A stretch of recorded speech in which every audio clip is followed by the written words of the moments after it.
So I've been doing a lot of work on myself for a while now. That's the problem. Too much effort. We want to hear you say, I've been doing a lot of play on myself. A lot of play on myself. And it's how I feel right now. Yes? Because I've never enjoyed what I do as much as I do now. Yes? And it's recently that I really understood what it means to enjoy the journey. Yes? And I feel very blessed of where I am in my life, but I know I brought myself here. Yes. I'm very grateful. It's part of, like you're saying, you don't rely on your past or look back in your past. But at the same time, where I'm at right now is I have a burning desire that I've had for so long, even when I was a little girl, living during a war. And it's amazing how the universe and the law of attraction works, because everything I've ever asked for as a young kid has manifested. But it's amazing to see the journey I've had to go through. And now I appreciate it so much more. And I understand why I went through what I went through to get to where I am today. And I know if I didn't go through that, I wouldn't appreciate where I am today as much as I do. But part of what I do is being a mentor and a coach to so many people. And I love it. I love it with every inch of my body. And it was a discussion I was having with my brother, actually, is we want to love ourselves and we want to focus on ourselves, but I have this desire to give so much more than what just me, and to just make such an impact in this world. And I'm on that path of getting there. And I just want a little clarity about, is that okay to want to give and make such a big impact in this world? Or is it just okay to just focus on me? So I'm just a little confused as to... Well, your desire for impact on the world is for me. Can't separate one from the other. You can't separate why something feels good to you. In other words, of course, you are an uplifter to the very core of your being. And even something as simple as driving down the street in the city where you live and seeing the premier tires for sale at an incredible bargain, you would want to tell others about it. Of course, you want to share what you feel is of advantage to you. And of course, you want to be an uplifter. But we don't see any way of separating. When we say to people, you are naturally selfish, or when we are accused of teaching selfishness, we always say, yes, indeed, we do. Because if you're not selfish enough to care about how you feel, then you can't tap into the energy, and then you don't have anything to give anyone anyway. But as you are caring about uplifting, you have to understand, or you have to accept, or you have to acknowledge that if seeing someone thrive feels good to you, how do you separate whether it's for them or whether it's for you? And we wouldn't spend too much trying to do that. Usually when people are saying, we've had a few experiences, quite a few experiences, it's rampant among you, where someone will be explaining to us why they want to win the lottery, and then they will quickly insert, oh, and I will share it with a lot of others, and I will do a lot of good with the money. And we say, you can keep it all for yourself. In other words, you don't have to justify winning the lottery by being so quick to share it with others as if you are not worthy enough to receive it. And so there's a little bit of that that's sometimes mixed in with the idea that I want to help the world. And it gets a little confusing to you when you hear us say things like, the world doesn't need your help. Especially with teachers and mentors and coaches. We don't want you to get this confused or inflated idea that someone that you are mentoring can't receive the well-being without you.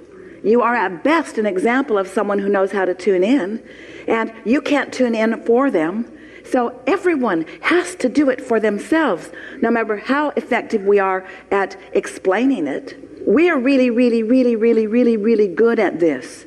And there are people who cannot hear us. It's because they're not in the vibrational place where they are able to hear. And so it's all right for you to want anything that you want, and it's all right for you to explain it in any way that you want to.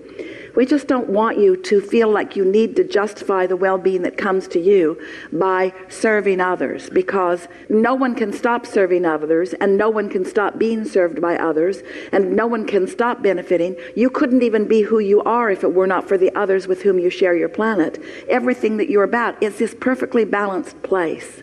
And so we're pointing you toward acknowledged self-awareness, which means acknowledged selfishness.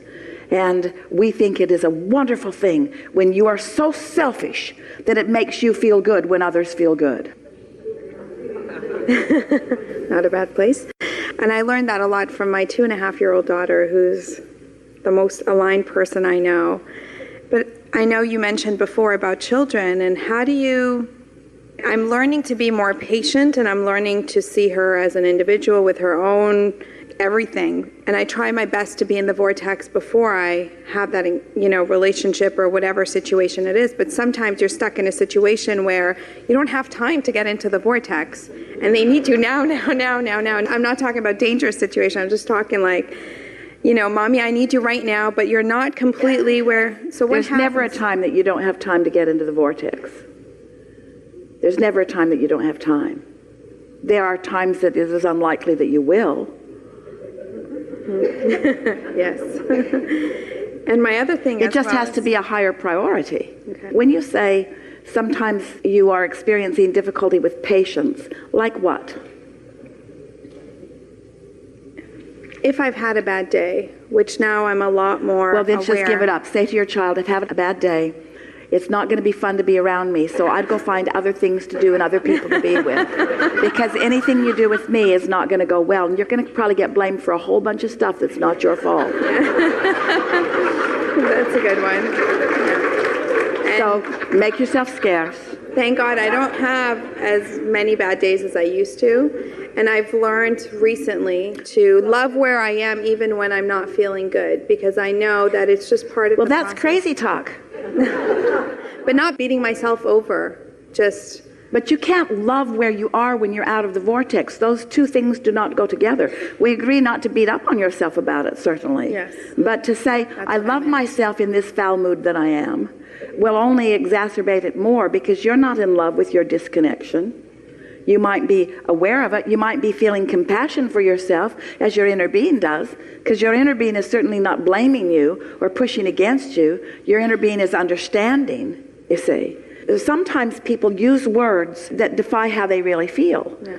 Esther's friend says the words don't match the music, so to speak. And so to say, I love where I am, when you clearly know that you're out of the vortex, that you're not in the receiving mode, that you're not tuned in, tapped in, turned on, maybe a better thing to say is, I appreciate my guidance system that lets me know where I am.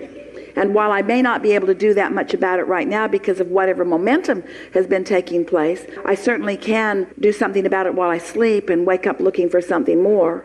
You see what we're getting at? So would you say meditation or napping, it doesn't really matter, right? I guess it depends on what feels right for you at the moment. Both will stop the cycle. Both will slow the momentum.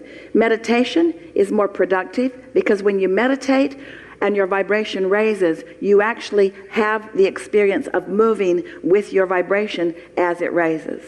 Where if you take a nap, there's been no conscious movement of energy. But to say, I'm going to meditate into a higher vibration, usually while you sit there for that 15 or 20 or 30 minutes or however long you're giving yourself, you're just arguing with yourself usually. You're not quieting your mind. And so in that case, the nap is better.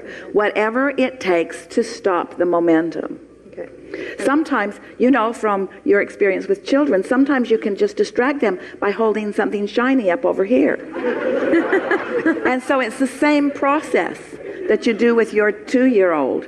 Do it with yourself. Just hold something shiny up over there that distracts you from whatever it is that's bothering you. And if the shiny thing doesn't work, then meditate. And if the meditation doesn't work, then take a nap. This process of really making the strong point to yourself that you mean to be in alignment with who you are just makes it so that more often you are. But we agree wholehearted with you. Don't beat up on yourself when you're not.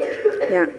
And my last thing I want to ask about is when you're surrounded by a spouse or a husband or partner or whatever that isn't always on the same vibrational level, and you're trying so hard to stick to who you are and follow your gut. But you see, in this case, you're not trying hard to stick to who you are, because you've just pointed out that they're not in alignment with you. So by your observation of them, you've already introduced resistance into your experience. And you want to blame it on them for not being up to speed with you. But really, you're the only one who's not up to speed with you. They can be not up to speed with you, and you can be up to speed with you. Mm-hmm. And you won't even notice if they're not up to speed with you if you're up to speed with you. Okay. They'll just look cute. They'll just look like somebody trying to learn something, like your children when they're learning to walk and they fall down. You don't say, "Get up, you little dummy." You think it's cute how they can't walk. You think it's cute how they try. So the same is true of yourself or anyone who isn't up to speed with who you are. Isn't it cute as they are out of alignment with who they are? Yeah.